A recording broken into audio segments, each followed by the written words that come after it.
question right at the end, I think you had asked, and what's your name? Ann had asked, how do you find these resources? And that's a really good question. And I guess what I want to emphasize is this is a faith journey. And I think the whole thing about homeschooling is this is a journey of faith and making the decision to homeschool and trying to homeschool the kids. We can't do it without God. I just don't know how anyone can successfully do this without Him. And saying that you want to do it and doing it with Him means we have to depend on Him to lead us and to find those doors. And every kid is so different. Every kid is so different. I only have 4. But it's, woo, we're talking range, and so so I have homeschooled them K through 12. I have 2. One is 23 years old and out and working, and a 21-year-old who's a senior in high school. No, senior in college. Then my third just graduated from high school this year, and I have a 14-year-old who is very happy with the 5-year high school plan that we have designed. We have a 5-year high school plan, where the first one went through, got his bachelor's in 3 years.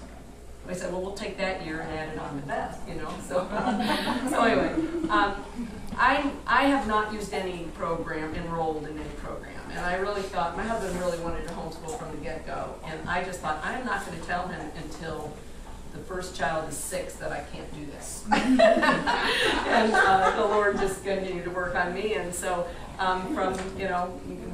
have gone all the way through with them. But I always thought if I did it, I would do Seton. That was going to be it. I'm Catholic and I'm doing Seton. And it will be structured for me. And everything, it just kept falling apart. All of my plans, year by year, as far as what I thought I was going to do and how the Lord led me in what He opened. So I've ended up not being any, but I've used a lot of Seton books.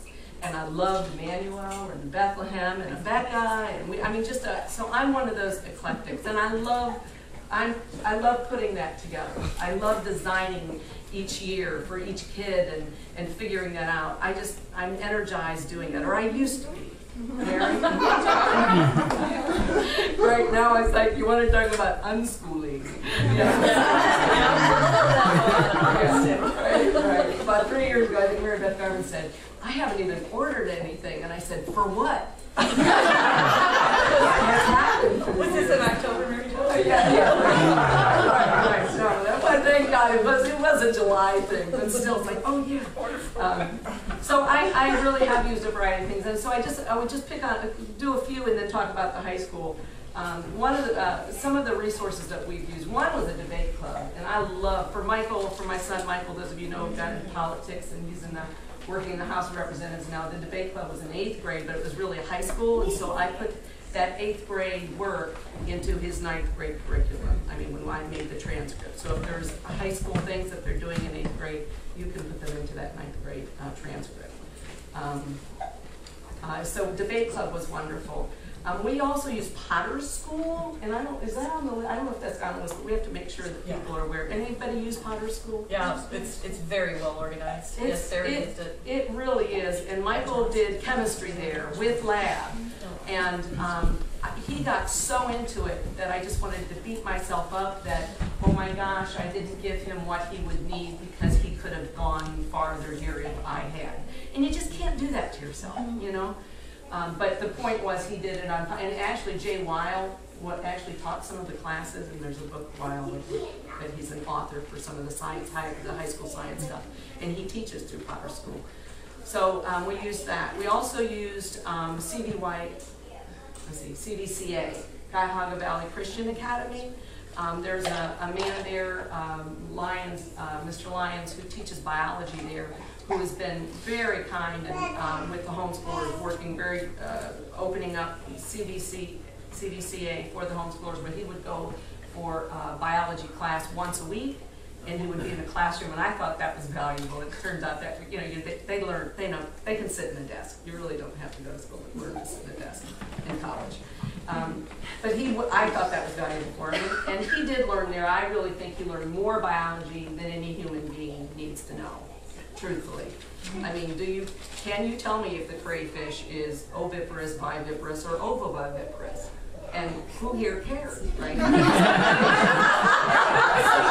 that's the point, and he had to learn that. And that was what Mike learned. Danny never learned it. Danny never learned it. I made him go to that. My girls are not taking the biology class there. So we did use that. But what we primarily used in high school, so I did ninth and 10th grade. I packed, you know, with all the things that we've talked about goes into a high school curriculum. By junior year, my kids, we've done the post-secondary enrollment option, PSEO, at University of Akron. So my thought was, and let me back up. Mary Kay Clark was the first homeschool book I read. You've all read Mary Kay Clark? One of the things she said to do was to write down, why are you homeschooling? And I did that before Mike went into kindergarten. And and I came back to that many times, and the one thing I wanted was for my kids to be able to go to any college they wanted to go to. That's what I wanted. And I remember the first time when y'all did the homeschooling high school, and they all sat there and they're showing me this stuff, and their kids getting scholarships and stuff, and I'm like shaking, going, oh my gosh. And then I realized, that's not my goal. That's not my goal. Okay, I had to kind of calm myself down. I remember heading into 9th grade, and why I had done K through 8 and thought it was all right, but then when it hit 9th grade, it felt like, can't do this. I was a mess. And I went down to CHIO and I bought all these books and how to do this and how to do that. You know, it's just a year after 8th grade. It really is. And they keep learning. And the whole idea of high school really is to, I mean, for me, for my kids, again, this was mine, was to prepare them to go to college. And I don't know where it hit me finally in the midst of teaching high school that college is just learning. I mean, how much do you have to learn in high school to be able to learn in college? Learn how to learn. You have to learn how to learn. You have to enjoy learning. And there are certain skills, and this was my choice for my kids doing the the PSEO, because they got to, my thought was, okay, in junior year, and this is kind of what we did, in junior year Mike took one college class in the fall, and then, or 2 in the fall, and 2 in the spring of his junior year. And that's what I wanted him to do in the senior year. But in his junior year, he did so well and enjoyed it so much that he said, Mom, I want to go full time. And I said, no, please no. And he said, yes, Mom, I want to go full time. I said, Mike, this is very serious. You know, I mean, if you don't succeed, you know, well, if you don't succeed, what will we do if you go full time and it doesn't go well? I was so scared. And Mike's like, Mom, I'm going to be fine. I want to do it. I want to take these 4 classes. I want to do this. So we prayed, my husband and I prayed, and we decided, let him do it. Well, then the Lord opened up the door for Mike actually to enroll in what was known then as the Post-Secondary Honors Academy. And it has a new name now. I don't know if you know what it is. But it was called PSHA back then. And the kids who are PSHA. Yeah, Post-Secondary Honors Academy, which is a small group, and it's still available at University of Akron for kids who are doing post-secondary, and they love the homeschoolers. The homeschoolers are just like they're beautiful flowers in this program. All of the homeschoolers have been involved. And there's others from March who have been. And so he went full-time, but he was in a group of 10 kids at the University of Akron that met once a week and got to talk about being, you know, like they had their own little community and got to grow and learn. And they weren't forced into staying at University of Akron. They could go anywhere after that. Just prepare them for looking for college and doing college everything. So we did, Michael did it junior and senior year, and I did realize when that happened and he went on and realized, you know, he got through college and in 3 years, it's like, was this really the best thing? It's like, well, you know what? It was for Mike. But I wouldn't push it. I mean, I'm not pushing, like I say, my 4th, we have a 5-year high school program, you know. I'm not into pushing it through, and every kid is different. Sarah did junior year, she did a little bit, the 2 classes, and then she did full-time in the senior year PSHA too. Danny did not, my 3rd son did not, and I was really, by then I'm like, no, I don't want my kids going through that fast. And and I'm focusing on the academic on this point, but that, you know, for Danny it wasn't, but he did University of Akron junior and senior year too. And like I say, Beth will be 5 years. And then hopefully her 4th and 5th year in high school, we plan on doing that. Because I felt like going to college under my supervision, where I could really help them and teach them, when things are going good, bad, or ugly, prepare them to be able to go and to be independent and do it on their own. Because it is a little different, taking college classes. So how did we do college? Our first year, we joined an 08 school. And 08 schools, everybody know what 08 schools are? Okay. Oh, I'm not prepared for the details of this. Let me explain it this way. There are private schools, like our Catholic schools, and there are public schools. And the public schools are considered chartered schools. And an 08 school is in the Ohio Administrative Code under .08, and I forget what the other numbers are, but it's under .08, is a type of a private, non-chartered school. It used to be the way in Ohio you could homeschool before we got the regular homeschool rules in the state of Ohio. So there are regular homeschool rules that all of us homeschool under if you're informing your superintendent and that you're homeschooling.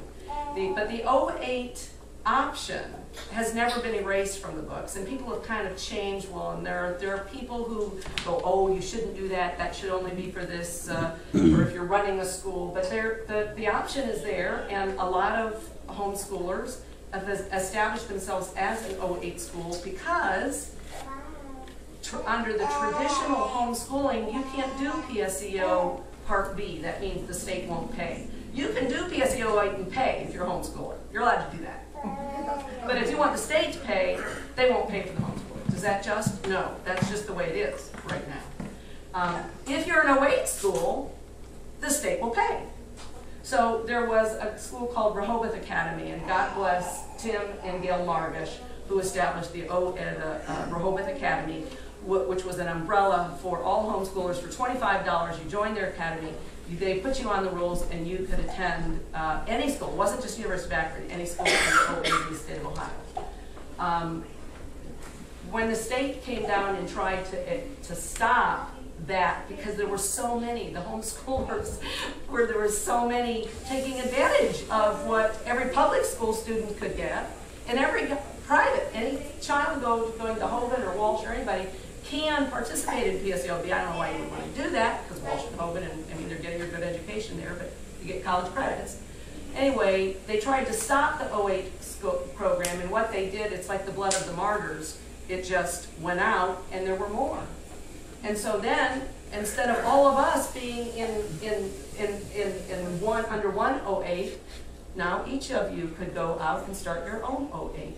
And so that's what happened to those in that program who decided they wanted to continue to use the 08 system. So I am the principal, or I don't know what I call myself. I'm the head of Good Shepherd Academy, which is a 08 school. It's on the list of schools approved in Ohio as an 08 school, and there's many. Lisa, are you an 08? Do you have an 08? Karen, you're 08? I was, but I didn't use it, so I just switched back. Yeah.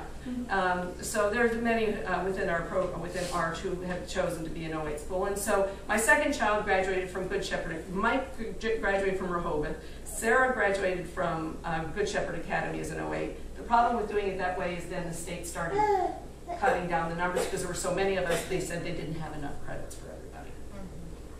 So my third child was approved for only 6 credits or something, and Danny needed to do more. Semester. For the year. For the year. And actually, I think it was 4. I think they gave him 4 credits. For the year. For the year, for his junior year. And that was inadequate.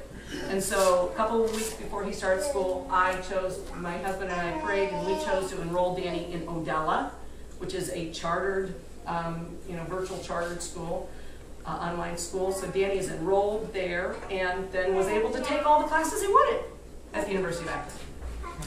So that's how we finished up. So anyway, I don't want to go on any further. That's just kind of that's how we went through our high school. I kind of homeschooled on our own. And the reality is I praise God. My kids have, in the midst of all the oddities, Susan was saying to her children are like, this isn't normal, you're not normal, right? You just have to tell your kids, thank you. Like normal is a goal? No, but I praise God that in the midst of this, that the faith that has been planted in the kids has grown. And they're evangelists. They're evangelists at the University of Akron, evangelists in his work. The children are sharing their faith and growing in a reality as they go into the world of what they've been given. And so I'm now at a point where, by the grace of God, my kids have come back and said, thank you. In spite of the get. Now, whether they'll homeschool or not, who knows? But that wasn't my goal. My goal was for them to go through high school and come out with their faith intact. And I praise God and ask for your continued prayers for them and my little one. So any questions? Yes. I was actually to come here and ask for anybody who thinks about going to schools, because I believe so you're saying now they're really not a good option as far as for post-secondary. Not if your goal is to do the post-secondary under them. Right now, I didn't apply this year for it because I don't need them now for several years. But for the last 2 years, they've clamped down on the numbers. They just don't have enough to give around. Okay, but as far as other wait, for the rest of it. I'm sorry. What are the benefits of schooling otherwise? The joy of homeschooling under an 08 is that I don't submit anything to my superintendent as far as the curriculum. Like when you apply for under homeschooling, you have to tell them what you're using, and then once a year tell them how well the child is doing. You don't do that. You don't do that. You don't do portfolios. You don't do standardized testing. I mean, I still do, but you don't have to turn anything in. So what do you have to do? You know what? If you go on to hscl has all of the forms sampled there. It's very simple. It's basically 2 letters. Remember to have access to those, though. I'm not. Okay, then yeah. Yeah. You can get an Ohio Department of Education. That's where I've seen it. So HSLDA is very helpful, and Right. help Yeah. us figure out how to do that.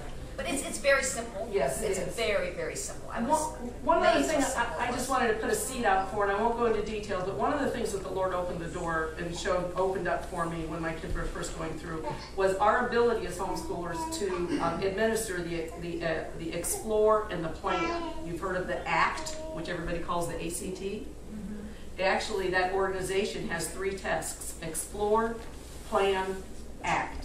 And it's supposedly all about looking at your abilities, what should you do, and are you prepared to do it? And so all of the schools have taken the ACT, and we call it the ACT, and that's what they use. Well, we have gained in ARCH an okay from that organization to administer the Explore and the Plan as early as 7th grade or 8th grade or 9th grade. And it's based on the ACT, just like the ACT, and so you get feedback with the Explore and Plan as to how it predicts how they're going to do with the ACT, so that then you can adjust your curriculum if that's your goal for college and having an ACT to get in, to be able to know, I don't have to worry about math anymore, or science anymore, English, whatever, because they're qualified here, okay, and then you can work on the others. So that's just for the record too.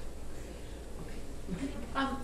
How do you get connected up to the post-secondary at Akron? I've heard it mentioned it's got a few years before I actually be concerned about it. But when we're ready, how do we approach that? Or Part A or Part B? Part A is you pay your own. You just contact them, and the child would just go in. You could go online and say you want to apply, and the application process is online. University of Akron.